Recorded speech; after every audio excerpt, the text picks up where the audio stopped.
Boleh ajak kenduri Ada kenduri.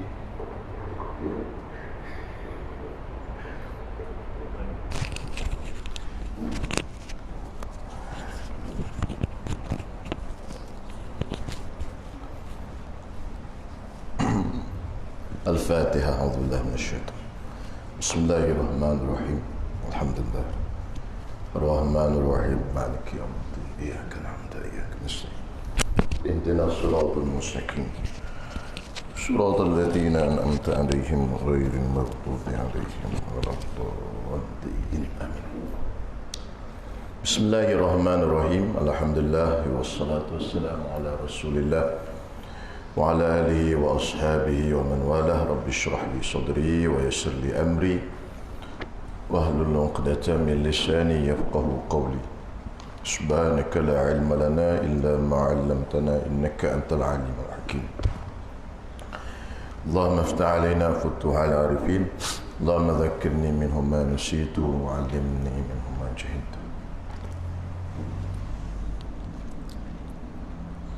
Surat 154. Bismillah.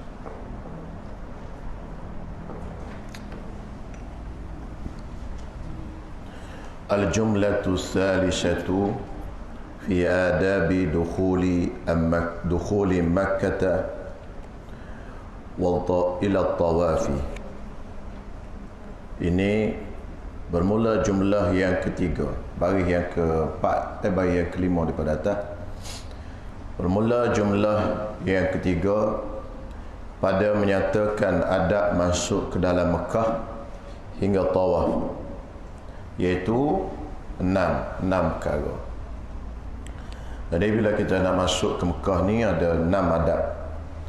Adab yang pertama, apabila hendak masuk ke Mekah, maka sunat ia orang yang nak masuk ke Mekah ini mandi pada telaga zi apa dia tulis tu, zitul kan, dengan lam, baiki sikit, tukar lam tu jadi ya, telaga zitua.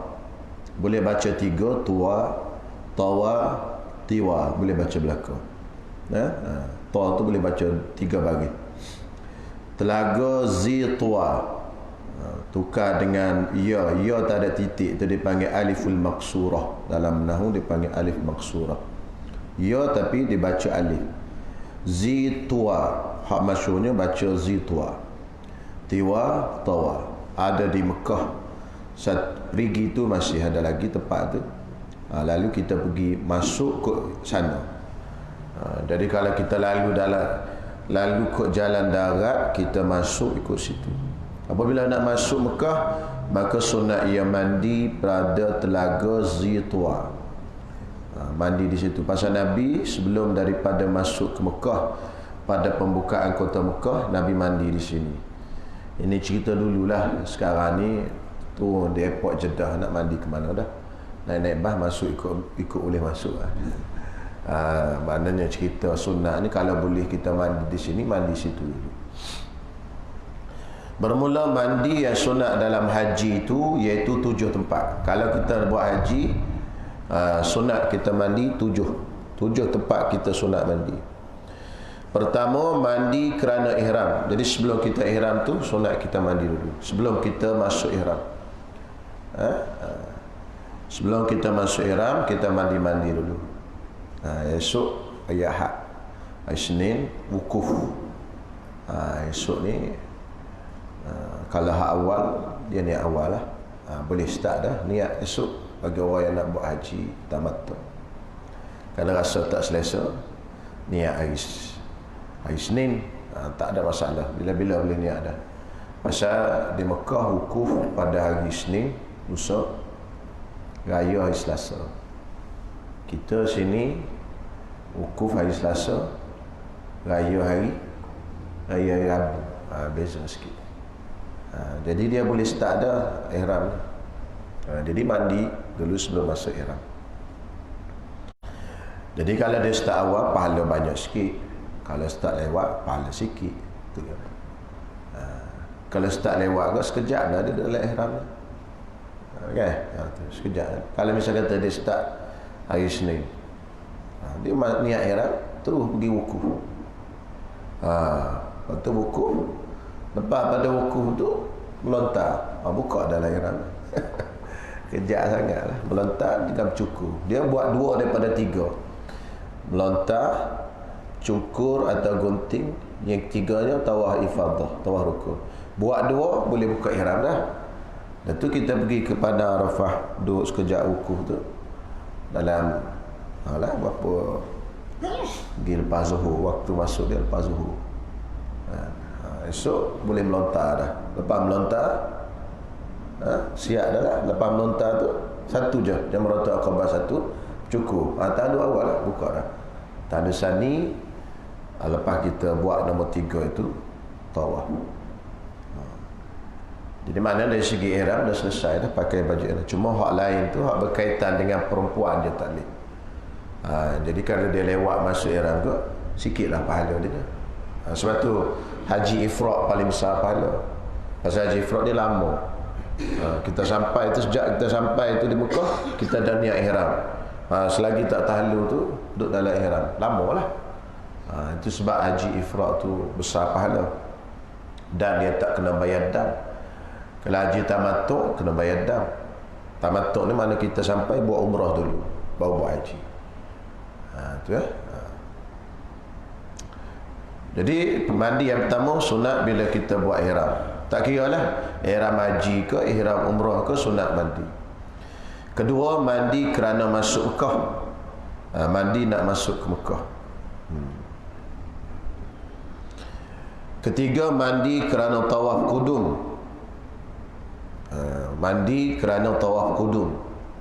Tawaf kudum ni bagi orang buat haji ifrad. Dia sampai-sampai itu dia tawaf kudum dulu. Ada pun orang buat haji tamattu', dia buat umrah dulu. Sampai-sampai itu dia siap tawaf umrah dah. Jadi orang yang buat umrah tak ada tawaf kudum. Orang yang buat haji ifrad, sampai itu dia tawaf kudum dulu. Tawaf selamat datang. Jadi tapi dia dalam ihram lagi lah. Tawaf dia selamat datang. Lepas tu sa'i. Kalau dia dah sa'i, tak apa, nanti lepas tawaf rukun ni tak payah sa'i. Kalau dia tak sa'i lagi, lepas tawaf rukun haji nanti dia kena sa'i. Jadi sa'i ni boleh buat sebelum daripada tawaf rukun, tak ada masalah. Jadi eloknya buat sa'i terus. Kalau kita buat haji ifrad, sampai-sampai itu kita tawaf kudum, sa'i terus. Senang nanti lepas pada kita tawaf rukun nanti tak payah sa'i dah. Pasal orang ramai kan, tawaf rukun nak sa'i pun ramai. Jadi kita sampai awal tu, kalau buat haji ifrad lah. Kalau buat haji tamattu' tak boleh. Haji ifrad tu mana kita sampai tu dalam ihram haji dah. Mana duduk dalam ihram lah. Kalau 4 hari pakai, tak boleh nak buka. Kalau 5 hari, pahala banyak kan. Boleh. Dan kata kerana tawaf kudum, kata setengah fuqaha tidak disunatkan mandi pada tawaf kudum. Kita nak tawaf kudum tu tak sunat mandi, kata setengah fuqaha. Keempat, mandi kerana wukuf di Arafah. Kena wukuf tu sunat mandi dulu. Kelima, mandi kerana wukuf di Muzdalifah. Jadi yang kelima, mandi kerana nak pergi ke Muzdalifah. Kena mandi tiap-tiap hari tasyrik kerana merontar jamrat yang 3 di Mina. Jadi kita nak melontar tu sunat kita mandi dulu 3 hari. Kalau kita buat nafas ni, kalau kita buat nafar awal 2 hari je lah. Nafar awal ni balik awal, nafar awal mana 2 hari yang kita melontar. Macam mana dah ayat Quran sama as, faman ta'ajjala fi yawmaini fala isma alayhi. Siapa ta'ajjala dia balik awal 2 hari, faman ta'ajjala fi yawmaini, dia balik 2 hari je, dia melontar 2 hari je, tak cukup 3 hari. Hari ke 13 tu dia tak melontar, tu panggil nafar awal, fala isma alayhi. Kalau dia habis sampai hari ke 13, tu panggil nafar sani. Melontar nafar awal, nafar sani. Boleh? Sikit-sikit tak nampak gambaran tu. Nak pergi buat haji ni kan kena belajar ni. Setahun tak cukup belajar. Payah haji. Kena belajar sekarang. Kalau pergi kau tak jadi, tak tahu ke mana-mana, susah, rugi ya. Rugi pada masa kita, pada wang kita dan sebagainya. Ketujuh, mandi kerana tawaful wada'. Baca wada', jangan baca wida'. Tawaful wada'. Tawaf wada', tawaf selamat tinggal. Kita mazhab Syafi'i wajib tawaf wada'. Tapi kalau tak tawaf wada', haji dan umrah tu sah. Cuma buat benda haram ya. Ini pada qaul qadim bagi Imam Syafi'i, qaul lama bagi Imam Syafi'i. Adapun pada qaul jadid, qaul baru, iaitu tiada sunat mandi kerana tawaf ziarah. Tawaf ziarah ni hak nombor 2 tu, tawaf nak masuk Mekah. Nak masuk saja, bukan nak buat haji, masuk saja. Macam Nabi masuk pada Fatu Mekah, masuk saja. Tak apa, boleh kita masuk saja dalam Mekah pun, tak buat umrah pun tak apa. Tu kata ulama, kata Imam Syafi'i, pendapat baru itu tak sunat. Tu hak nombor 2 tu. Tu hak nombor 2. Kedua, mandi kerana masuk Mekah. Tu mandi ziarah Mekah, tak sunat, pendapat baru, qaul jadid. Dan kerana tawaf wada', tawaf ucap selamat tinggal pun tak sunat juga mandi. Tu. Dalam mazhab Syafi'i pendapat jadid. Okey, habis selesai. Dan adab yang kedua, sunat bahawa mengata pada ketika masuk tanah haram, padahal di luar negeri Mekah. Bila kita duduk luar Mekah ni, kita nampak nak masuk. Ketika nak masuk tanah haram, sempadan tanah haram, sebelum masuk tanah haram ni, kita baca apa? Allahumma hadha haramuka wa amnuka faharrim lahmi wa dami wa sya'ri wa bashari alan nar. Ala tu tak ada tambah. Faharrim sya'ri wa bashari an-nar, terus kan? Tambah alan nar. Ala tu ejanya ain lam ya tak ada titik, alif maksurah. Faharrim sya'ri wa bashari alan nari wa aminni min azabika yawma tab'atsu ibadak waj'alni min awliyaika wa ahli ta'atik. Artinya, hai Tuhanku, inilah tanah harammu dan tempat amanmu. Ini tempat keamanan. Siapa masuk dalam tanah haram ni aman. Maka haramkan olehmu akan dagingku dan darahku dan rambutku dan kulitku. Haramkan semua itu atas api neraka. Dan sentosakan olehmu akan daku. Sentosa mana selamatkan kamu olehmu akan daku daripada seksamu pada hari yang kau bangkitkan segala hambamu. Dan jadikan olehmu akan daku daripada awliyamu. Awliya tu wali-wali, jamak wali, awliyamu, dan orang yang berbuat taat kepadamu. Berbuat taat akan dikau. Ini doa kita baca. Allah tu kena hafal aku macam mana ni, tapi dalam buku doa dah ni kot. Dan adab yang ketiga, sunat masuk Mekah daripada jalan yang bernama Saniyatu Kada'in. Saniyatu Kada'in iaitu jalan yang dekat Ma'la, dekat perkuburan Ma'la. Hari ni kita masuk mana mas? Kok lain? Masuk mula-mula. Tak masuk ke kubur Ma'la ke? Tak kan? Tak ingat, tak tahu tempat mana ni. Dia kena pergi semula. Nama tempat dia Saniyatu Kada', iaitu jalan yang dekat Ma'la. Ada lagi tak tahu jalan ni. Dan sunat pada keluar daripada jalan yang bernama Saniyatu Kuda. Keluar pula Saniyatu Kuda, masuk Saniyatu Kada'. Itu jalan masa tu. Pasal apa? Pasal Nabi masuk ke situ. Nabi masuk ke Mekah, Nabi jalan straight sampai situ, Nabi lencong masuk ke Saniyatu Kada'. Jadi ulama kata pasal apa Nabi lencong? Ada hikmah tu. Jadi kita masuk ke situ. Kalau boleh, kalau pergi straight pun tak ada masalah. Kan? Pasal apa Nabi lencong? Itu ada hikmah tu. Lalu kita ikut apa yang dibuat oleh Nabi itu afdal. Jadi Nabi masuk ke situ, masuk ke situlah. Nabi keluar ke Saniyatu Kuda. Bacanya Kudan. Kuda itu Kada. Itu jalan yang dekat dengan kubah Syekh Mahmud. Tak tahu ke mana dah kubah sekarang ni. Tak ada. Itu zaman dulu. Kubahan ada di Mekah. Habis kena roboh belaka. Dan adab yang keempat, sunat apabila melihat Baitullah bahawa dibacanya. Bila kita masuk dalam tanah haram, masuk ke situ sampai dekat dengan masjid, mula-mula mata kita nampak Kaabah, kita baca ini. La ilaha illallah wallahu akbar. Allahumma antas salam wa minkas salam wa daruka darus salam. Tabarakta ya zal jalali wal ikram. Allahumma inna hadha baituka azzamtahu wa karramtahu wa syarraftahu. Allahumma fazidhu ta'zima wa zidhu tashrifan wa takrima wa zidhu mahabatan wa zid man hajjahu wa atamarahu birran wa karamatan. Allahumma aftah li abwab rahmatik wa adkhilni jannatak wa a'idhni minasy syaithanir rajim. Artinya tiada Tuhan melainkan Allah, dan Allah yang maha besar. Ya Tuhanku, Engkaulah yang sejahtera, dan daripadamu sejahtera, dan negerimu itu iaitu negeri yang sejahtera. Maha suci Engkau Tuhan yang mempunyai kebesaran dan kemuliaan. Ya Tuhanku, bahawasanya inilah Baitullah yang Kau beri kebesaran akan dia, dan kemuliaan akan dia, dan ketinggian akan dia. Ya Tuhanku, maka tambahi olehmu akan dia kebesaran, dan tambahi olehmu akan dia kemuliaan dan ketinggian, dan tambahi olehmu akan dia haibah, dan tambahi olehmu akan orang yang haji dan orang yang umrah akan dia akan kebajikan dan kemuliaan.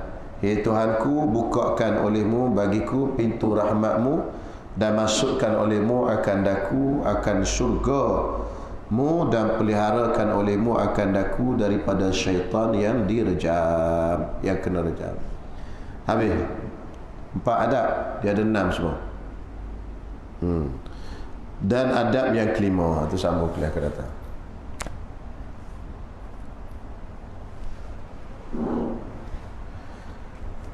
Ya Allah. Okey. Ini Bismillahirrahmanirrahim. Muka surat 38. Bismillahirrahmanirrahim.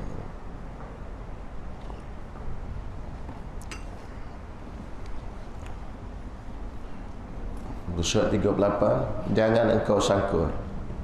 Cuba kira bagi berapa bawah?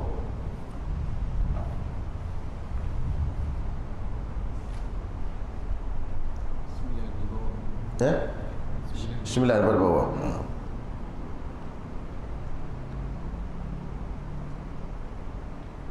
Okey.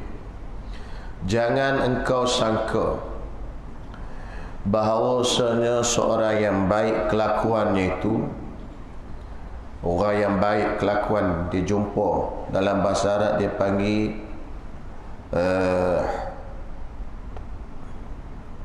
husnul multaqi.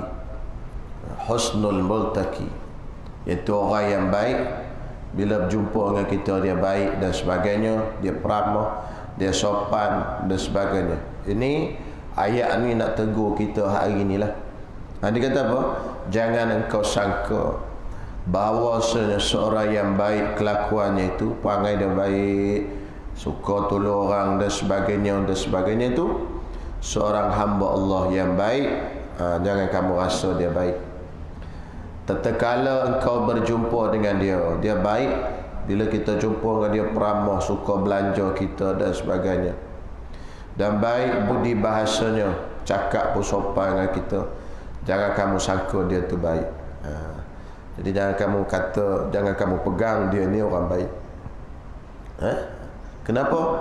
Kerana bahawasanya seorang yang mulia kan ia akan manusia. Seorang yang memuliakan ia akan manusia. Orang yang memuliakan kita, dia memuliakan kita. Dan tiada memeliharakan hak Allah, tapi hak Allah dia tak jaga. Semayang dak, puasa dak, perintah Allah dia tak buat dan sebagainya. Ni apa? Dia buat baik dengan manusia, tapi dengan Allah dia tak jaga hak-hak Allah Ta'ala. Tiadalah orang itu baik kelakuan. Kali ni orang kata tak apa, dia tak tutup aurat pun, hati dia baik. Ni dia kata ni. Jadi orang yang tak jaga hak Allah Ta'ala, tiadalah orang itu baik kelakuan. Orang tu tak baik. Tetapi tiadalah dikata engkau baik kelakuan dan dipuji halnya. Orang tu tidak dipanggil baik perangainya dan dipuji halnya. Hingga adalah engkau mendirikan dengan hukumnya, sehinggalah kita buat dengan hukum Allah, dan mengerjakan segala suruhnya, suruh Allah, dan menjauhkan segala larangannya, ya Allah. Barulah kita dipanggil baik. Pasal baik kita ni di sisi Allah baru baik. Walaupun manusia kata baik, tapi kalau di sisi Allah tak baik, tak baik kita. Sebab baik kita ni di sisi Allah Subhanahu wa ta'ala. Walaupun manusia kata kita tak baik, tapi kalau kita baik di sisi Allah, tak ada masalah. Baik. Lalu dia kata apa dia? Maka barang siapa menegahkan nafsunya daripada berbuat maksiat. Ni maka tafriq dia panggil, cabangan daripada ayat tadi. Barang siapa menegahkan nafsunya daripada berbuat maksiat kepada Allah, dan serta mengerjakan sekalian suruhnya, ya Allah, maka sungguhnya inilah orang yang baik kelakuannya. Inilah orang yang baik dan dipuji oleh syarak, dan inilah orang yang dipuji oleh syariat. Dan jikalau walaupun jahat rupanya, ini buruk rupanya sekalipun, walaupun maksudnya walaupun manusia kata dia jahat, walaupun manusia tak suka, walaupun manusia benci dan sebagainya, tapi yang penting Allah Ta'ala suka. Hatu je. Manusia tak suka tak ada masalah. Yang penting kita Allah Ta'ala suka. Kita jangan mencari redha manusia dengan kemurkaan Allah. Kita cari redha Allah dengan kemurkaan manusia, tak apa. Maksudnya kita buat benda yang Allah Ta'ala suka, orang marah, tak apa. Jangan kita nak buat benda yang manusia suka tapi Allah Ta'ala marah. Itu tak boleh. Itu tak baik. Buatlah apa kita nak buat, apa yang penting Allah Ta'ala suka. Sebab apa? Sebab syair Arab kata apa? Ridallah ghayatul la tutrak, wa ridhan nas ghayatun la tudrak. Redha Allah matlamat yang kita tak boleh tinggalkan. Redha manusia matlamat yang selama-lamanya kita tak boleh nak capai. Tak boleh nak capai matlamat untuk redha manusia. Kita ni siapa? Nabi pun orang benci ada. Nak suruh semua orang suka kat kita, mana boleh. Nah, Nabi-Nabi ni ada je orang yang tak suka. Nabi Nuh, Nabi dakwah berapa ramai lama, berapa orang dia ikut dia? 80 orang je. Hak lebih lagi benci kat dia. Nabi Lut, satu kampung tak ikut dia. Berapa orang dia ikut dia? Bahkan isteri dia tak beriman dengan dia. Kan? Sebab tu redha manusia ni Allah. Kalau kita duduk di zaman Nabi Lut, agak-agak macam mana kita? Berapa orang dia ikut Nabi Lut? Satu kampung nangkap. Nabi Nuh satu malah berapa orang? 80 orang je naik kapal. Dakwah pula 950 tahun. Ada ramai. Sebab tu manusia nak suka, kita nak suruh semua orang suka kat kita, itu tak boleh. Tak akan sampai bila-bila. Ada saja orang yang tak suka kat kita, benci kat kita dan sebagainya. Sama-sama ulama pun ada juga, sejak zaman dulu lagi, kan? Imam As-Sakhawi dan Imam As-Sayuti ada masalah juga, kan? Sezaman, gitulah. Tu Allah habis. Syahdan, apa syahdan tu kata ni? Tiada juga menyakitkan Allah Ta'ala atas engkau datang. Itu baiki sikit ni. Ayatnya macam ni.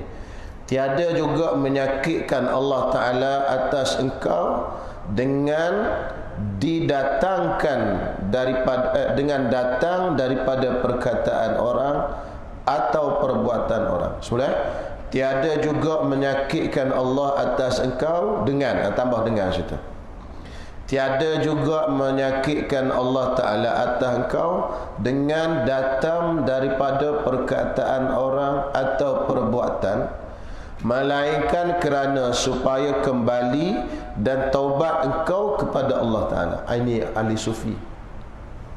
Ahli sufi ni bila dia tengok orang buat cakap huduh kat dia, Allah Ta'ala tu yang gerakkan mulut orang tu boleh bercakap buruk kat dia, dan orang buat buruk kat dia, dia tak ada fikir benda lain. Dia fikir, ya Allah, apalah masalahku.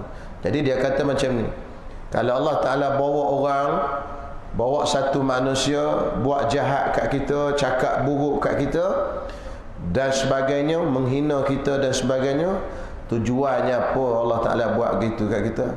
Supaya kembali dan taubat engkau kepada Allah. Jadi bila kita rasa gitu, Allah hinanya aku, orang kata macam ni kat aku, lalu kita pun bertaubat dan kembali pada Allah. Ini ahli sufi. Masa dia nampak gerak-geri manusia boleh bergerak tu, siapa yang gerak kan? Allah Ta'ala. Itu dia panggil fana. Fana ni mana hilang. Lalu manusia bergerak ni sedang cerca kita ni, dia nampak tajalli Allah Ta'ala. Jadi Allah Ta'ala yang gerakkan orang tu, so cerca kita. Jadi dia rasa seolah-olah Allah Ta'ala yang tegur dia. Lalu dia pun kembali kepada Allah. Kita tak lah, alah nak cerca aku, dia sama. Ahli sufi dah. Tu payah nak jadi ahli sufi ni. Bukan senang kan. Baca boleh nak buat belum tentu lagi. Pasal tu dia panggil, dia fana tu hilang. Fana dan juga tajalli. Tajalli tu maksudnya zahir perbuatan Allah tu di atas hamba. Jadi dia nampak yang berlaku itu Allah Ta'ala yang buat. Lalu dia tak rasalah benda itu manusia yang cerca. Sama juga bila kita angkat tangan berdoa. Lalu orang sufi ni, dia nampak tangan yang angkat ni, mulut yang gerak ini, kan? Allah Ta'ala yang buat. Lalu sebahagian daripada mustajab dah doa. Pasal Allah Ta'ala yang angkat, Allah Ta'ala gerak tu, Allah Ta'ala nak bagi dah tu. Kena nampak situ tu, Allah Ta'ala nak bagi dah. Kalau tak nampak situ, itu payah makbul doa tu. Ahli sufi dia nampak dah, ni Allah Ta'ala nak bagi ni. Pasal boleh angkat tangan, boleh sebut di mulut. Kalau Allah Ta'ala tak bagi, boleh sebut kat mulut? Tak boleh, semua dengan kehendak Allah Ta'ala. Allah Ta'ala buat yang boleh sebut di mulut. Tu dalam kitab hikam tu benar. Iza atlaqallahu lisanaka bit-talab fa'lam annahu yuridu an yu'tiyaka. Betul tak? Betul tak? Lama tak ingat. Iza atlaqallahu lisanaka bit-talab, bila Allah Ta'ala buka lidah kamu nak minta Allah, fa'lam, ketahuilah, annahu yuridu an yu'tiyaka, dia nak bagi kamu. Betul, dia nak bagi dah. Pasal tu dia benarkan mulut kita bergerak dah. Tu dalam kitab hikam Ibn Athaillah. Tu kena hafal hikam ni. Tak ingat habis dah. Tu mana dia Allah Ta'ala nak bagi dah. Kena nampak situ. InsyaAllah antara petua nak makbul doa, kata ulama, kena nampak di situ. Sebab Allah Ta'ala yang gerakkan semua. Sini pun sama lah. Dia nampak, ni bukan dia yang gerak ni, Allah Ta'ala yang gerakkan. Allah Ta'ala nak tegur aku ni melalui lidah dia. Lalu dia pun tengok kembali kepada Allah Ta'ala, taubat. Nak sampai makam ni payah. Sebab tu ahli sufi ni pelik-pelik kadang-kadang. Kita pun susah nak fikir. Gitu. Jadi senanglah cerita. Apa benda berlaku pun kembali pada Allah. Apa benda pun berlaku kembali pada Allah. Tengok Hajar. Ni kan korban ni. Hajar dengan Nabi Ismail. Nabi Ibrahim bawa nu daripada Hebron, Palestin ni, bawa letak tempat. Tinggal pusing belakang kulit tu. Tinggal. Terkejut Hajar. Apakah hal pula ni? Tinggal hamba. Hajar tanya, nak ke mana Ibrahim? Senyap, Nabi tak jawab. Tak berhati nak cakap. Allah Ta'ala suruh tak. Lalas sekali Hajar kata, Allah Ta'ala kau suruh letak kami sini? Kata Nabi Ibrahim, ya, Allah Ta'ala yang suruh letak. Lalu Nabi Ibrahim pun turun balik sampai ke Palestin. Kan? Jadi Hajar kata apa? Tak apalah kalau Allah Ta'ala suruh kami duduk di sini, suruh kamu letak kami di sini, Allah Ta'ala tak akan sia-siakan. dia faham. Pasal perbuatan tu Allah Ta'ala yang suruh. Adalah hikmah dia di hujung hari. Semua dia pandang tu ada hikmah. Jadi ahli sufi ni memandang setiap perbuatan tu ada hikmah. Itu ahli sufi. Nak jadi ahli sufi kan? Kau nak jadi ahli topi. Tu. Sufi ni payah dah. Lepas tu nak bercara hak hakikat, hak awal-awal kau tu.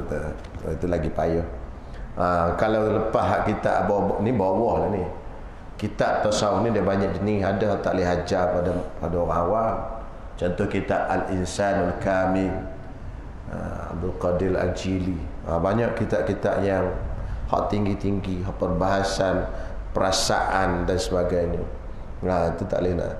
Macam Futuhatul Makkiyah pun tu kitab perasaan. Itu memang tak boleh nak baca dan tak boleh nak belajar. Melainkan sesama ahlinya yang telah rasa benda tu.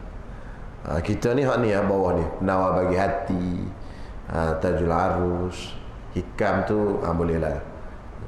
Minhajul Abidin. Hak tinggi-tinggi sangat, susah juga. Benda kita tak rasa lagi. Orang duk cerita je, kita tak rasa, tak payah nak faham. Tak, macam D24 kita tak pernah makan. Orang duk cerita D24 ada sedap, ya Allah, sedap. Benda tak rasa di mulut, ambil cap di mulut baru boleh bersembang. Sama-sama hak pernah rasa tak. Ni kalau tak rasa lagi, kita tak pernah makan D24, dia dah sembang Allah sedapnya sedap ni. Kita sedap lagu mana? Tak tahu. Sebab tak rasa. Sebab tu tasawuf tinggi tu dia baca kitab tu sama dia aja. Kitab tinggi. Kalau dia baca kat kita tak rasa. Nak main gapo tak faham. Pasal kita tak rasa lagi. Jadi belajar apa-apa dululah. Lepas tu insya-Allah kalau panjang umur, ada rezeki Allah Taala bagi rasa. Kan? Terasa tu masing-masing. Mana boleh sembang buah durian dengan orang tak makan durian. Dia tak tahu apa. Habis. Memang gelap ke rasa gelap? Gelap ni tak nampak mana. Allah. Itu tanda sudah muda. Okey, kitab fiqh 138 fasal. Ini suatu fasal. Buku surat 138 ini suatu fasal pada menyatakan barang yang harus ni boleh. Barang yang harus, yakni barang yang boleh dipakainya seseorang muslim, seorang mukallaf. Dan yang tiada harus. Mana yang harus, mana yang tak harus. Tiada harus ni kalau dalam kitab fiqh maksudnya haram. Kalau kita jumpa dalam kitab fiqh dia sebut tiada harus, maksud tak ada hadis. Tiada harus tu maksudnya haram. Itu kena ingat. Kalau harus maksudnya boleh. Tiada harus maksudnya haram. Jadi kadang-kadang kitab fiqh dia tak guna haram, dia guna tiada harus. Tu tafannun dia panggil, berseni. Kan? Cakap tu berseni. Kadang-kadang diguna gini, guna gini. Dan telah memulai musannif musannif dengan yang keduanya, yakni bahagian yang kedua, iaitu bahagian yang tiada harus, yakni yang haram. Jadi dalam fasal ni nak cerita yang harus, yang boleh pakai, dan yang tak boleh pakai. Jadi dua bahagian. Jadi musannif pengarang ni memulakan dengan bahagian yang kedua, iaitu bahagian yang tak boleh dipakai, dengan katanya, kata musannif, dan haram atas lelaki dan khunsa. Khunsa ni yang ada dua alat kemaluan. Dia punya hak lelaki pun ada, hak perempuan pun ada, dipanggil khunsa. Dia bukan pondan. Pondan ni lain. Pondan ni laki nak jadi perempuan. Lain. Transgender, LGBT dan sebagainya. Ini khunsa. Dia tak ada apa. Dia memang lahir-lahir ada dua. Hak laki pun ada, hak perempuan pun ada. Lalu jantina manusia ni satu je. Laki atau perempuan. Tak ada dalam kitab fiqh, tak benarkan laki perempuan dua-dua ada. Kan? Satu je, satu. Laki atau perempuan. Lagu mana nak tentukan dia laki dan perempuan adalah cara-cara dia. Sementara dia tak pasti lagi lelaki dengan perempuan, kena ambil hukum hak berat. Hukum hak berat, hak ihtiyat, hak cermat. Contoh kalau dalam bab aurat, dia kena pakai aurat perempuan semayang. Pasal apa? Pasal kalau suatu hari nanti takdir kata dia ni jadi tiba-tiba alat kemaluan dia tu berfungsi hak lelaki je. Mana lelaki lah dia. Semayang dia sah lah kalau pakai aurat perempuan. Kalau dia takdir satu hari nanti alat perempuan dia berfungsi perempuan je, lelaki tu tak fungsi, itu ekstra lah lelaki punya, maka dia perempuan lah. Aurat dia pun dia pakai perempuan, sah lah. Tapi kalau dia pakai aurat lelaki, takdir kata dah tua sikit, ya keluar darah haid pula dia. Kalau keluar darah haid apa? Perempuan lah. Tadi dia pakai aurat apa? Semayang hak tu kena qadha. Sebab tu dia kena ambil hak berat. Kalau dari segi datang semayang berjemaah, saf dia mana? Saf dia tengah-tengah antara lelaki dengan perempuan. Tak boleh duk hak lelaki takut perempuan, tak boleh duk hak perempuan takut lelaki. Jadi duk tengah-tengah. Gitu. Hak sini pula tak boleh pakai. Pasal apa? Ambil hak berat. Kalaulah dia lelaki, haram lah. Kalaulah dia perempuan, kalaulah dia perempuan tak apa. Jadi hak mana berat? Ambil hukum lelaki dalam bab ni. Dalam bab aurat ambil hukum perempuan. Bukan kata perempuan. Itu kena ambil hak ihtiyat, hak cermat. Itu khusah. Bila dah sampai tahap tengok, tiba-tiba dia umur 12 datang haid. Perempuan lah dia. Jadi kena tukar lah. Hari ni tu pakai luar pendek. Tak boleh pakai luar pendek lah. Hari tu dia pakai baju kemeja, tukar lah pakai juku lah pula. Gitu. Itu nama dia khusah. Wal-iyazubillah. Okey, kita minta berlindung lah. Ni kehendak Allah Ta'ala boleh berlaku. Jadi haram ke atas lelaki dan khunsa pada ketika ikhtiar. Maksudnya tidak ikhtiar ni makna pada waktu senang lah, tidak darurat dan tidak ada keperluan. Maknanya pada ketika senang, pada tak ada darurat apa. Kalau darurat tak ada baju ke tak ada apa, bolehlah pakai. Apa benda haram apa? Memakai sutra. Memakai sutra. Itu fa'il dia. Yahrumu 'ala rijali lubsu. Pakai.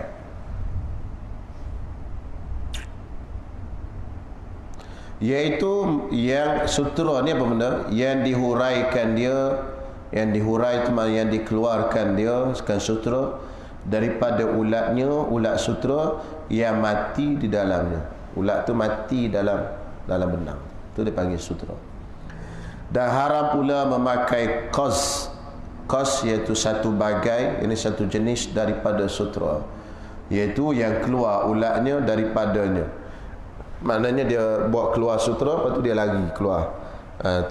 Tu nama dia qaz. Dua-dua haram. Sutra, ulat mati dalam tu jadi benang. Qaz, ibu ulat tu dia keluarkan sutra, lepas tu dia keluar daripada situ.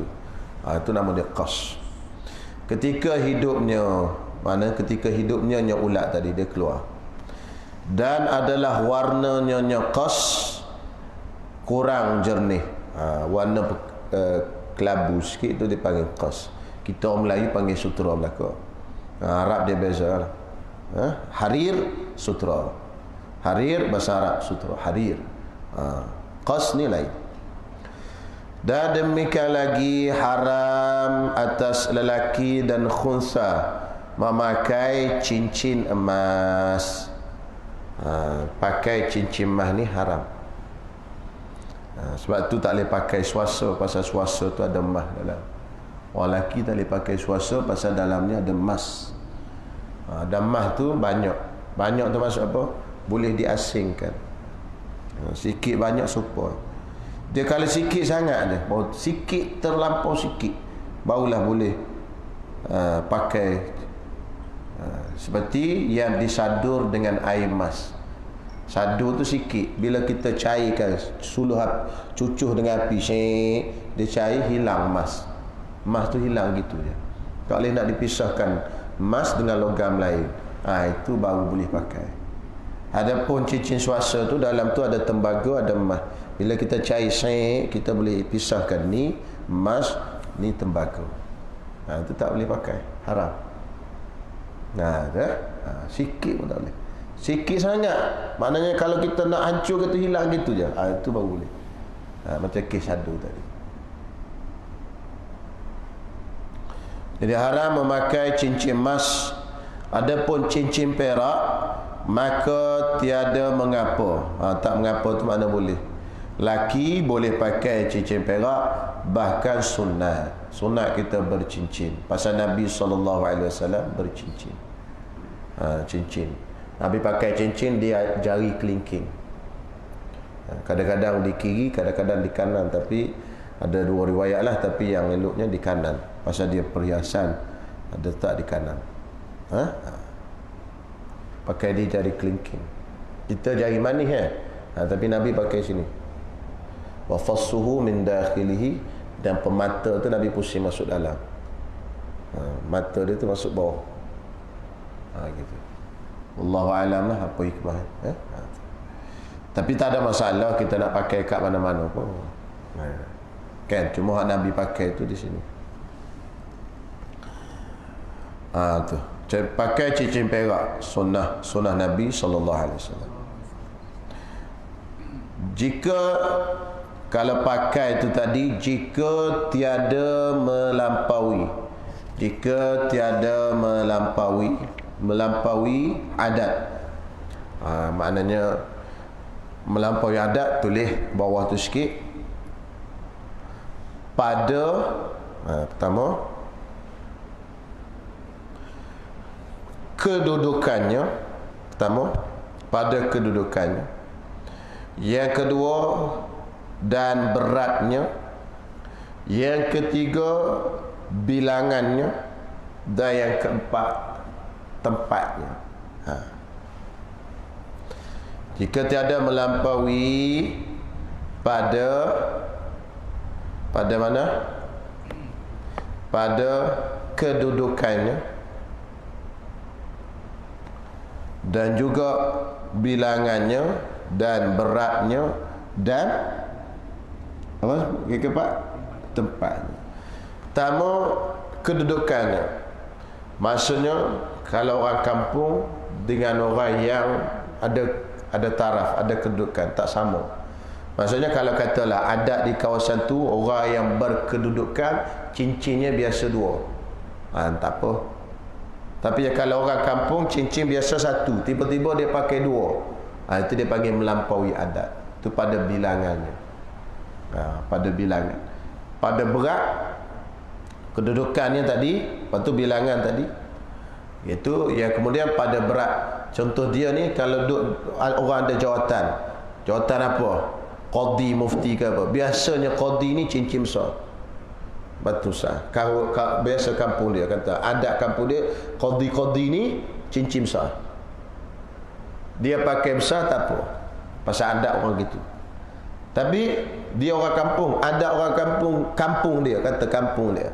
Adatnya cincin kecil belaka. Tiba-tiba dia pakai besar. Itu dia panggil melampaui adat, melebihi adat. Itu tak boleh juga. Dia kena kira adat. Tapi sekarang ni orang tak ada kira kedudukan apa, sama berlaku je. Tak beza. Jadi kita tengok okey ni tak besar mana, setakat tu boleh lah tu. Kalau sampai ke lengan, ke ujung ni cincin tu bukan orang panggil adat, tak ada adat lagu tu. Mana pada orang panggil tidak melampaui. Jadi pada adat kita di segi bilangan biasanya berapa? Dua ada. Satu kanan, satu kiri. Dua. Hak biasa adat orang Melayu kita lah. Lebih pada tu boleh jadi makruh, boleh jadi haram. Mana empat pakai cincin. Sini empat pun. Boleh jadi makruh, boleh jadi haram. Tengok. Kalau riak, haram lah. Campungan riak. Untuk bomo empat je. Tak ada, tak biasa orang pakai cincin. Biasanya paling banyak pun kanan satu, kiri satu. Itu ya. Itu bagi orang lelaki lah. Orang perempuan tengok ada orang perempuan pula, berapa? 4 kata. Ni jari manis 1, telunjuk 1. Manis 4. Okey. Kalau sampai 8, 1 2 3 4 5 6 7 8 itu melebihi adat tadi juga. Haram. Ada pakai cici macam tu jadi tak boleh. Jika itu syarat tu tak mengapa, mana halal pakai cincin jika tiada melampaui adat pada kedudukannya, pada bilangannya, bilangan cincin tu, pada dari segi beratnya dan tempat jari ni. Jadi kita orang Melayu adat di sini kan. Melayu. Sini tak boleh pakai sini. Haram. Pasal adat kita tak ada pakai sini ni. Ada orang pakai sini? Tak ada ni bukan adat kita ni. Adat apa? Adat entah mari ke mana, pakai jari telunjuk pula. Budak-budak sekarang tu pakai jari telunjuk dengan ibu jari. Pelik betul kau pakai cincin ni. Tu kena ada 4 kan? Pada kedudukan, kena ikut adat pada kedudukan dia lah. Kan dulu orang ada jenis kan ada kasta dulu kan. Bukanlah Islam ni agama kasta, maknanya ada dia punya taraf sosioekonomi. Yang kedua pada bilangan, yang ketiga pada berat, yang keempat pada tempat. Kalau tak kena tu, tak ikut urut, jadi haram. 4 syarat tu. Aduh, pelik-pelik lah akhir zaman ni. Dan ada pun gigi emas, maka tiada mengapa. Pakai gigi emas tak apa. Apa tu? Cuba Faruk. Ada pun gigi emas. Jumpa tak? Ada pun. Baca kat kuat. Ada pun gigi emas. Tak jumpa?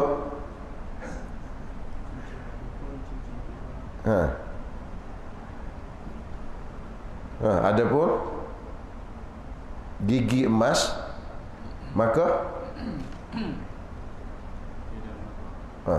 tak jumpa? Aman, cuba baca. Cuba.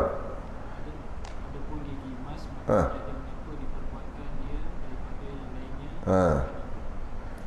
Tu. Ada pun gigi emas, maka tiada mengapa diperbuatkan dia daripada yang lainnya sekalipun. Gitu. Ayat tu tak mustaqim, dia panggil tak lurus. Jadi baiki sikit. Adapun gigi emas, maka tiada mengapa, dan jika dapat diperbuatkan dia kan gigi itu daripada yang lainnya emas sekalipun. Boleh baiki. Tambah sikit. Adapun gigi emas, maka tiada mengapa, dan jika dapat diperbuatkan dia gigi daripada yang lain emas sekalipun. Boleh. Maksudnya gigi emas, gigi kita pecah, kita nak buat gigi emas, boleh kita buat dengan gigi emas, walaupun kita boleh buat gigi tadi tu dengan benda lain, dengan perak ke, dengan plastik ke, tapi kita nak buat dengan emas, tak apa. Itu maksudnya. Dan jika boleh ataupun jika dapat diperbuatkan dia dengan daripada yang lainnya, lain daripada emas sekalipun. Macam orang tua tu dulu, dia pasang gigi emas, boleh. Walaupun gigi dia tu doktor kata boleh macam ni, tampal dengan apa, semen, dah saya nak buat dengan emas, boleh, tak ada masalah. Itu maksudnya.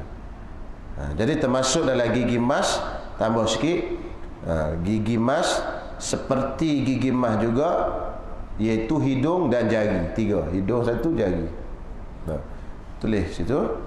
Seperti gigi itu, hidung dan jari.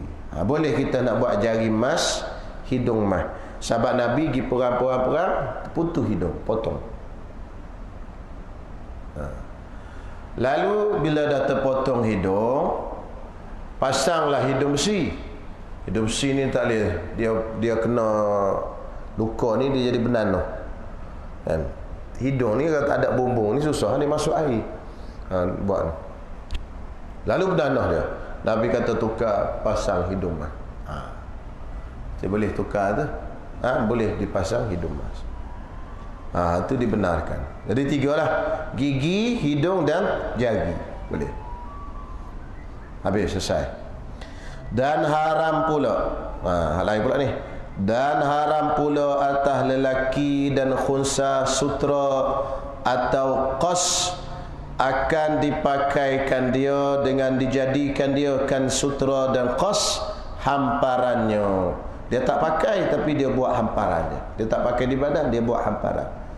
Sama ada hamparan jika tidur. Hamparan dia hampar buat apa benda? Buat apa benda? Cadar. Allah tak magi ayat cadar. Payah sungguh. Dia buat cadar, tak boleh buat cadar sutra. Atau duduk, ataupun dia buat duduk. Duduk atas ni. Dia balut kucing dia tengah sutra. Tak boleh. Ni ingat ni. Kan pergi balut kucing dengan sutra. Mari orang duduk. Sila duduk ustaz. Ustaz pula dia suruh duduk. Ustaz pula tak tahu duduk elok. Tak tahu tak apa. Tak boleh. Orang nak duduk lagu mana? Dah balut dengan sutra. Tetapi tiada mengapa jika dilapik dengan kain. Kalau tahu sutra agak, nak lapik dengan kain lah. Ambil kain lain lapik. Ada tu. Mana tak boleh direct bersentuh dengan punggung kita kain sutra.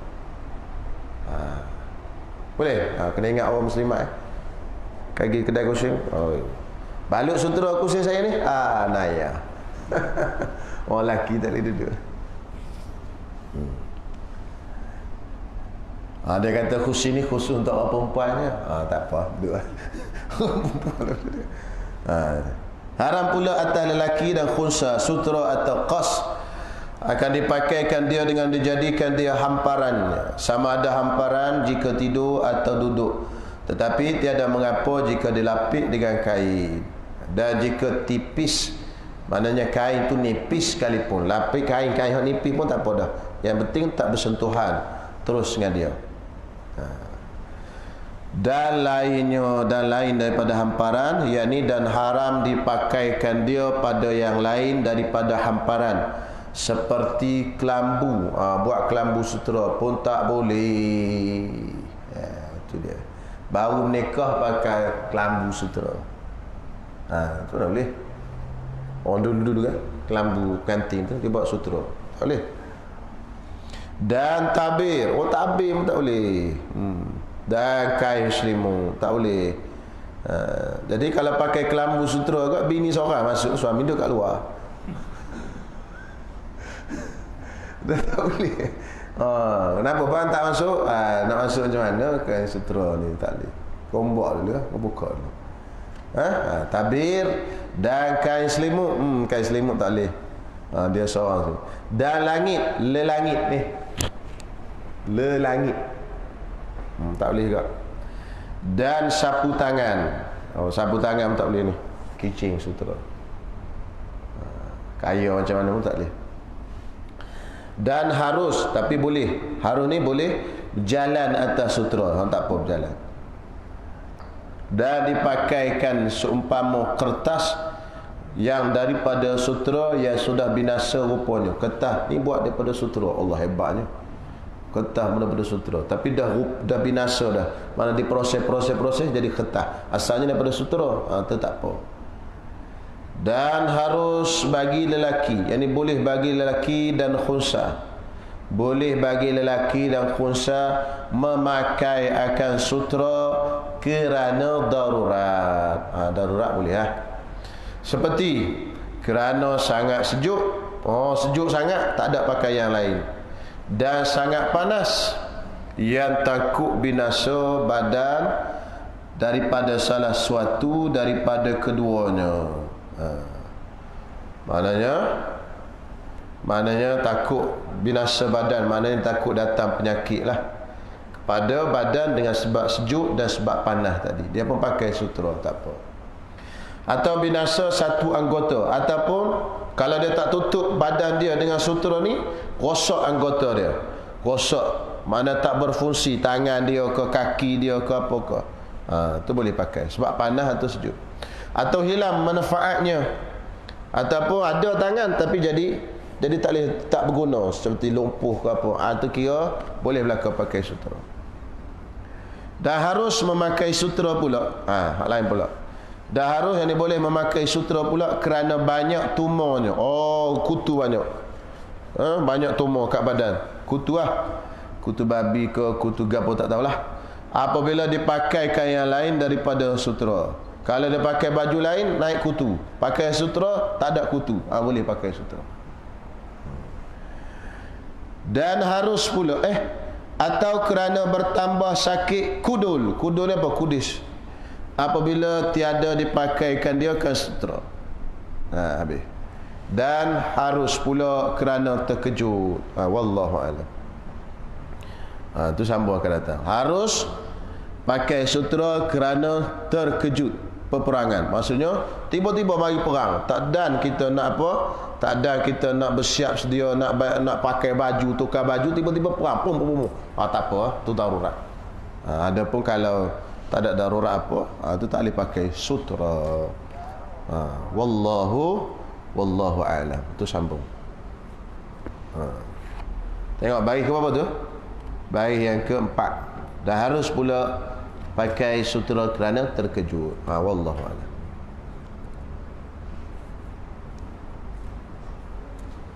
Ni ada benda halal, ada benda haram. Tu hak halal, hak haram. Ada soalan? Tak tanya? Muslimat ada? Tak ada.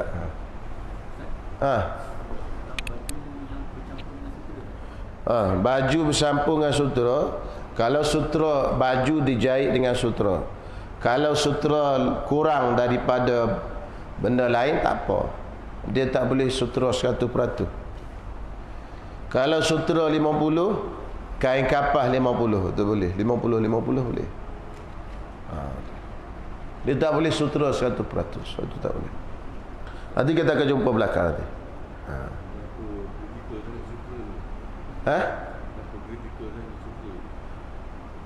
Kenapa sutera ni kritikal? Kenapa tak boleh pakai ke orang lelaki? Ada dua benda yang Nabi tak bagi pakai orang lelaki, emas dengan sutera. Emas tu pasalnya, emas ni sebenarnya dia tak boleh pakai. Hukum asalnya emas ni adalah mata benda, mata wang. Lalu kita bila kita pakaikan dia, kita buat barang perhiasan, dia membekukan mata wang. Beku, maknanya tak ada mata wang lah. Jadi sedikitlah mata wang yang ada berlega dalam masyarakat Islam. Sedangkan antara kekuatan kita orang Islam ni kekuatan ekonomi. Jadi dulu mata wang ni guna emas, guna perak. Lalu bila kita beku, tak adalah duitnya dalam masyarakat. Kurang duit lah, kurang duit. Kalau kurang duit, istilah ekonomi panggil apa? Inflasi apa? Tak ada duit. Jadi Islam dia dari sudut tu dia tak bagi kita kurangkan mata wang. Sebenarnya mata wang kita orang Islam emas. Kan? Tapi dah sekarang ni kita kan dijajah. Semua guna mata wang berdasarkan pada dolar. Dolar yang menguasai raja bagi segala mata wang. Tapi patutnya kalau kita guna emas, mungkin kita boleh menyelesaikan banyak masalah yang kita hadapi dengan orang kafir. Orang kafir mungkin akan jadi kalah kat kita dan sebagainya. Habis tu kenapa orang perempuan buat boleh? Orang perempuan dibolehkan. Okey, itu asal tak boleh emas tu. Mana sutera nak sebut. Itu asas tak boleh emas tu kerana tak boleh dibekukan mata wang. Lepas tu dibenarkan pada orang perempuan kerana matlamat syarak ada satu matlamat yang lain, iaitu orang perempuan ni sifatnya bila pakai emas jadi cantik. Lalu perlulah kepada cantik dan berhias pada orang perempuan. Kenapa? Kerana orang perempuan itu disuruh untuk berhias kepada suaminya dengan hikmah-hikmahnya, antaranya supaya rukun rumah tangga, supaya damai, supaya suaminya tenang lihat kat dia, suka kat dia, supaya ramai umat Nabi Muhammad SAW dan sebagainya. Lalu ada hikmah yang lain selain daripada itu. Dibenarkan kepada perempuan untuk berhias dengan emas. Kenapa? Kerana dia salah satu bentuk perhiasan. Dan bila suami tengok pun suka, gembira. Tak adalah suami tengok, Allah, aduh, teruk betul lah. Kan? Itu. Maknanya ada kegembiraan di situ. Sedangkan antara matlamat utama, suami tengok pada isteri, suka. Lepas tu isteri sunat berhias depan suami. Gitu. Itulah dibenarkan. Jadi dibenarkan kepada perempuan saja. Lelaki dia nak beriah apa, takkan beriah dengan emas. Lelaki pakai emas, lari perempuan berapa hari pakai emas. Bapuk apa. Kan? Begitu. Itu tujuan dibenarkan kepada perempuan satu.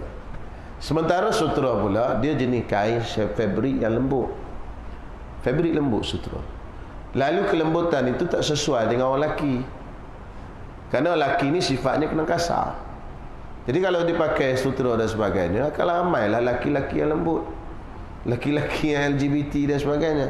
Lalu lelaki ni sesuainya dengan kasar. Satu pakaian lelaki kena pakai kain-kain yang kasar dan sebagainya, sesuai dengan orang lelaki. Orang perempuan memang sifat dia lembut. Jadi sesuailah dengan pakaian kain lembut dan sebagainya. Kerana pakaian akan mempengaruhi sifat seseorang. Jadi kita kena ada mana baju yang kasar, kain yang kasar sikit supaya ada sifat kelelakian. Jadi kalau lelaki pakai kain yang lembut-lembut ni, lembutlah dia. Islam tak nak. Islam mengharamkan lelaki bertukar jadi perempuan. Jadi bila sutra ni bercampur dengan fabrik lain sampai 50-50 paling minimal. Kalau lebih lagi tak apalah, 70 fabrik lain, sutra 30 apa, dia dah hilang kelembutan dia tu. Dia akan jadi keraslah sikit. Itulah dibenarkan. Sebab itulah dibenarkan kalau dah campur. Itu tujuannya. Dia ada hikmah di sebalik itu. Hikmah takut jadi lembut. Kan? Wal-iyazubillah. Okey, insya-Allah. Ada soalan lain? Sebelum kita tutup. Dan tanya. Kalau Ustaz Muaz korban kat kemudia, dia boleh makan daging ke? Saya minta dia wakilkan saya lah. Saya bagi. Kalau kitab fiqh mazhab Syafi'i, orang yang menerima wakil itu macam mana tak ingat dalam buku ni. Ada kitab tak? Rasanya macam kalau orang menerima wakil tu, dia tak boleh makan daging tu. Nanti cek balik, tak ingat. Rasanya. Cuba ambil kitab hijau tu kat luar. Kitab Unwanul Falah. Ada dalam Unwanul Falah. Tak ingat. Kadang mai tak ingat ya.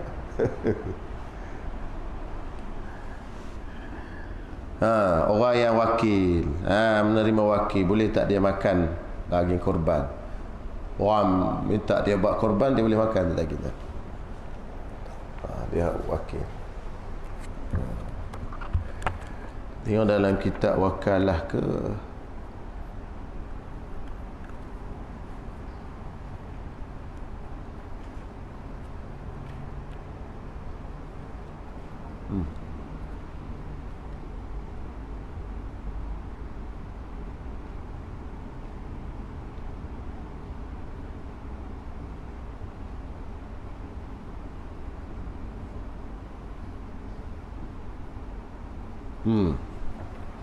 Tengok muka surat 764. Tak boleh.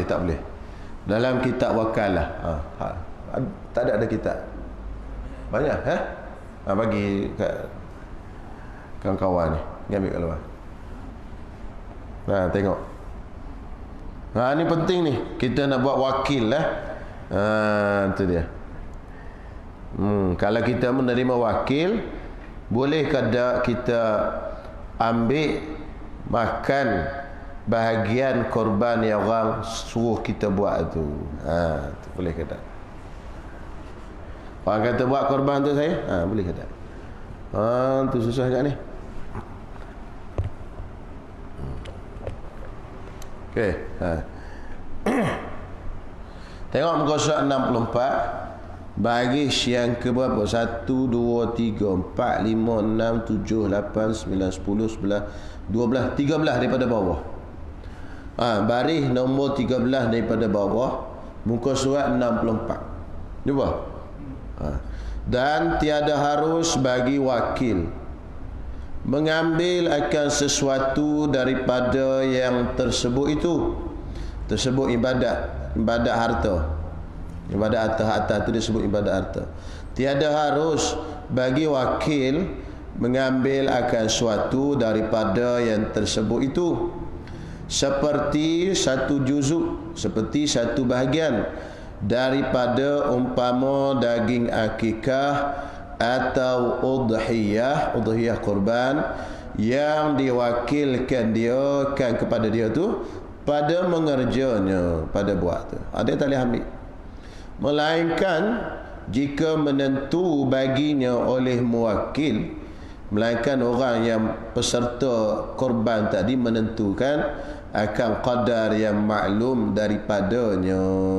Kena muwakil tentukan kadar yang dia boleh ambil, barulah dia boleh ambil. Pasal wakil ni dia menjalankan tugas. Bila korban dia tak boleh nak ambil daging, itu tak boleh ambil.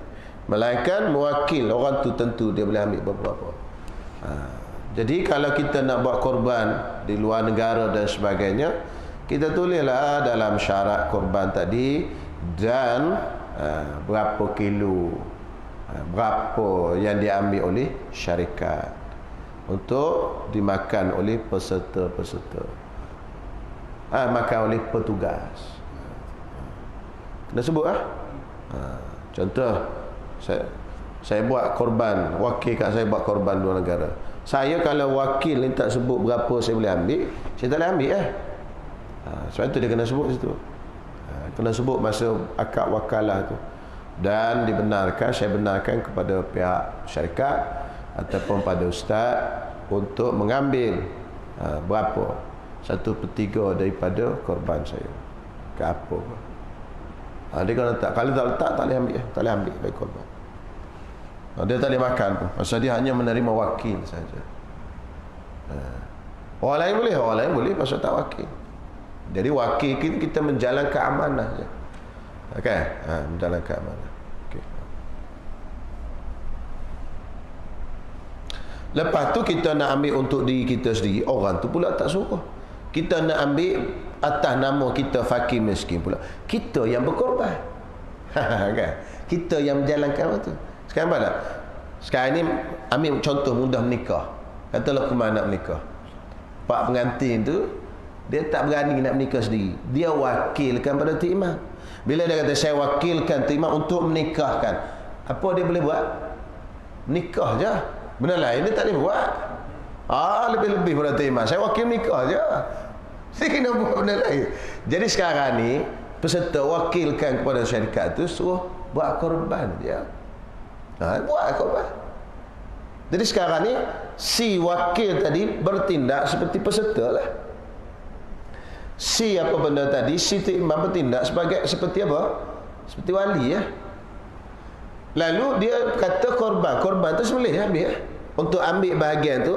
Itu bahagian tu milik siapa? Milik peserta. Peserta ada sini.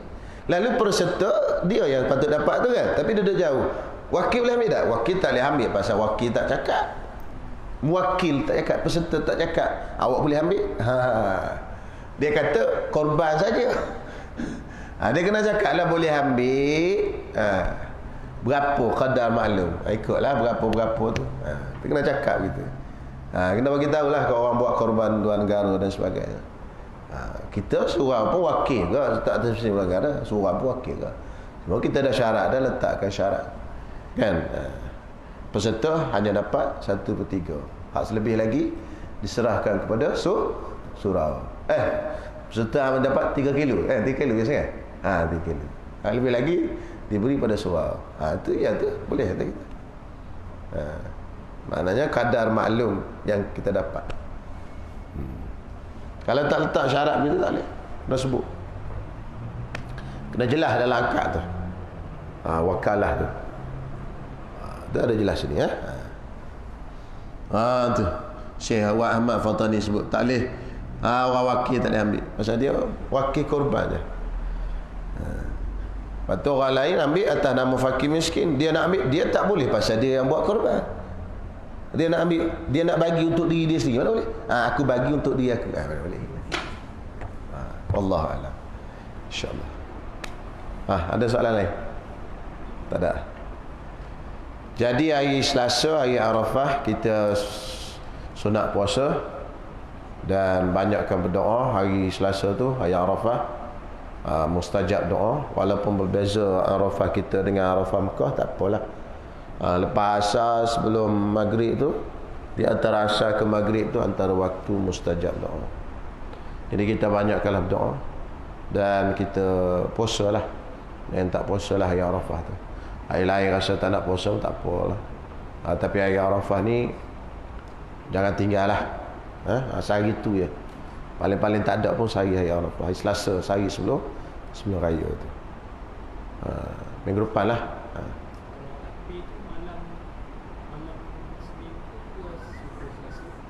Subuh Selasa. Takbir muqayyad. Subuh pagi Selasa. Allahu Akbar, Allah lepas subuh. Lepas zuhur, lepas asar. Maghrib tu malam tu takbir mursal. Mursal ni tak ada hak dengan semayang lah. Tu. Boleh. Tadi Pak Ustaz cerita pada hari Arafah tu kan. Memandangkan tahun ni berbeza kan. Dia ada WhatsApp yang sampai tu. Beritahu kata waktu ni Abdul tu kan dia cerita waktu kita lah Malaysia. Jadi dia akan campur 5 jam lah. Banding asar di Mekah kan. Di Arafah. Kita itu waktu Abdul kan. Itu dia ada Kalau campur 5 jam di pukul 9 ni kot. 9 malam. Pukul 9 sampai pukul 11 macam tu kan. Jadi ada sandaran tu tak? Payah juga tu. Waktu mustajab doa hari Arafah. Lebih lagi mustajabnya lepas asar gitu. Kan lepas asar tu amat mustajab. Gitu ada sebut dalam hadis. Okay. Kalau kita nak fikir logik lagi ni lah. Antara waktu mustajab selain daripada hari Arafah, antara dua khutbah. Kan? Tak sadar kata Mekah dengan Malaysia lah. Masjid Simpan 3 dengan Masjid Batu 6 pun tak sama dah. Antara dua khutbah. Kan? Tu. Lailatul Qadar pula. Kalau Mekah Lailatul Qadar. Katalah orang tu tengok Lailatul Qadar pukul 4 pagi sana. Subuh 4.30 kata. Pukul 4 pagi tengok sana. Dia pun WhatsApp kita. Aku nampak Lailatul Qadar kata dia. Dia pun WhatsApp kita. Sini pukul 9 pagi. Lailatul apa?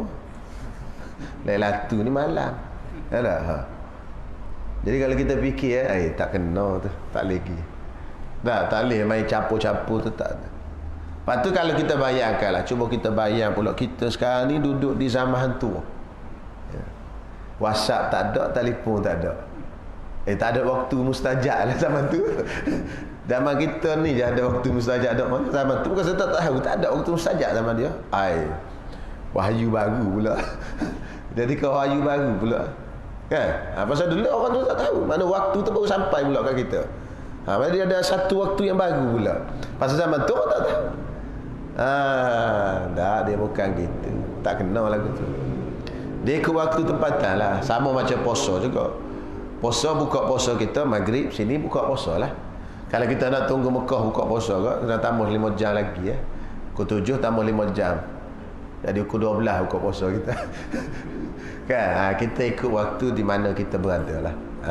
Itu. Jadi kenapa? Kerana penentuan awal bulan tu berdasarkan ikhtilaful matali', perbezaan terbit matahari dan bulan. Lalu berbezalah satu hari bulan. Jadi dalam mazhab Syafi'i, pendapat yang paling sahih, berbeza satu negara ke negara berdasarkan ikhtilaful matali', berbeza tempat terbit matahari dan bulan. Lalu bila bezalah satu bulan. Jadi itu jadi beza puasa apa semua tu beza, tak ada masalah. Yang betul kalau boleh kita satukan tu. Tapi dah jadi sekarang ni kan payah nak satukan pun payah. Kerajaan pun tak satu. Dulu kerajaan satu je zaman Osmaniyah. Kalau masa tu boleh satu kan, mana di Uthmaniyah nampak anak bulan. Seluruh dunia kira nampak cuma beza jam je lah. Tapi sekarang ni dah satu, kerajaan pun tak satu. Yang kedua pula, pendapat mazhab Syafi'i, dia boleh kira tempat terbit anak bulan tu berbeza. Jadi beza kita terbit matahari, terbit bulan beza, dengan Mekah pun beza kan. Jadi bezalah. Kadang-kadang di Mekah terbit, lepas tu kira nampak. Di sini tak nampak. Ikhtilaful matali' dia panggil. Jadi bagian lah wasak macam tu tak menepati lah. Fikir logik akal pun tak logik lah. Okey, insya-Allah. Bismillahirrahmanirrahim. Alhamdulillah. Wassalatu wassalamu ala asyrafil anbiya'i wal mursalin wa ala alihi wa ashabihi ajma'in. Rabbana atina fid dunya hasanah wa fil akhirati hasanah wa qina adzaban nar. Wassallallahu ala sayyidina Muhammad wa ala alihi wa sahbihi wasallam. Alhamdulillahi rabbil alamin.